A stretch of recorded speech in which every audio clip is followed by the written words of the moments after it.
Okay, I'm back. We're on the corner, and I was going to show you how I do the corner. I have my thread already in there, and I'm going to take another stitch right here in the very corner. What's the very edge of the corner? Then I'm going to flip over my corner piece, and I'm going to stitch that little corner to the fabric. And then I'm going to go in there again and make sure it's tight. And what I do is, just to make it more secure, I go up halfway and I put my needle in there and make another stitch up there.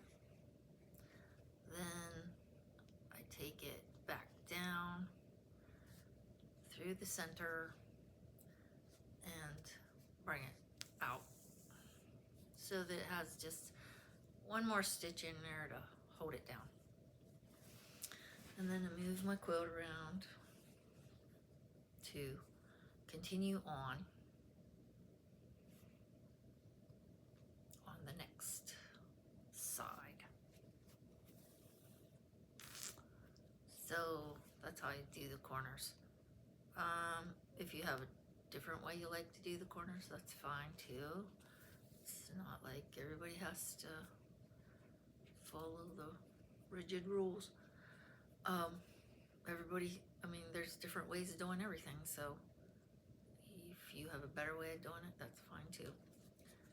I just like to make it a little bit secure, so, say that this is a baby quilt. If the kids, see that there's like a little gap there, sometimes they'll pick it. So I like to just make sure it's tacked down so that it's not gapping open. And that way it's not going to get torn as easily.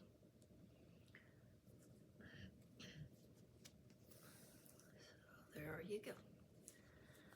And also, I feel when you wash it, it's going to be more sturdy that way. The bigger the gap in your stitches, I guess the easier it is to tear it out. So if you have it stitched down a little closer together, it's a little bit better. Same with, I feel that's why I wanted to start piecing my quilts on the machine, because my grandmother used to piece all of her quilts by hand. Well, my hand stitches weren't quite as tight as a machine quilted stitch, so I felt that it was stronger piecing it together on a machine. But as far as hand quilting it, there are so many stitches in a hand quilted quilt. There's a lot in a piece quilt too, but you want the pieces where they're joined to be sewn together tight, so that they have less of a chance of coming apart. So the idea of hand quilting is just you're sewing 3 layers of fabric together. You have your top, your middle, and then your backing. And when you put in all your hand stitches and then you have a binding to hold it all together, it's good because you can knot a quilt also.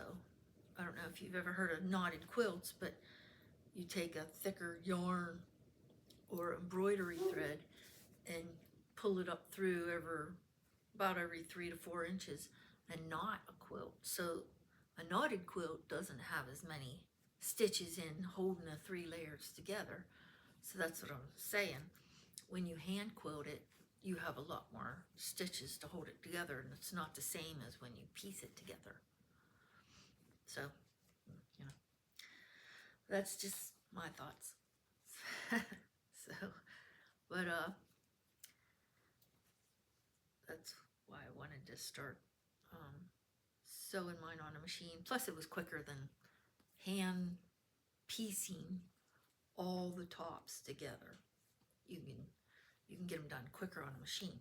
And yeah, you can machine quilt a quilt also quicker, but the, the point of hand quilting over machine quilting is that your stitches look better, or it looks better on a quilt because, I'll show you this quilt again, it makes it puffier. It makes it stand out, and you can see the designs stand out better when you hand quilt it versus machine quilting. You can't. When you do machine quilting, you can't go around each little individual item, like, you know, each of these animals or each piece of grass, you know. So that's why I like the hand quilted quilts. They just look nicer, and you can define your designs more. So that's what I'm saying. But some people like the looks of a machine quilted quilt, and that's fine too. And some people don't have the time to hand quilt. It does take time, but you know what they say about good things do take time. So I just like to make mine by hand, and I like them better. That's just my preference. So I'm going to keep going around this binding and try to get this little thing quilted so it's finally done. And then I'm going to finish my jungle quilt because I haven't gotten it totally quilted yet. So I do have a couple crafts going on at the same time. Usually, sometimes I only have one, but then I'll finish it and then I'll start another one. But in this case, I needed to start this second one because it was a theme of a baby room, and I wanted to get it done first, but I still haven't gotten it done. And so since I finished this one to the binding, I wanted to get this one just totally finished. And it doesn't take me as long to put on the binding as it does to finish quilting a quilt. So it'll take me a couple days to put on this binding. And that's only working at it, I don't know, 3-4 hours maybe. So I should get it done pretty quickly. So I will say goodbye and keep quilting and keep enjoying what you're doing. You know, make your craft your own. All right, we'll talk to you later.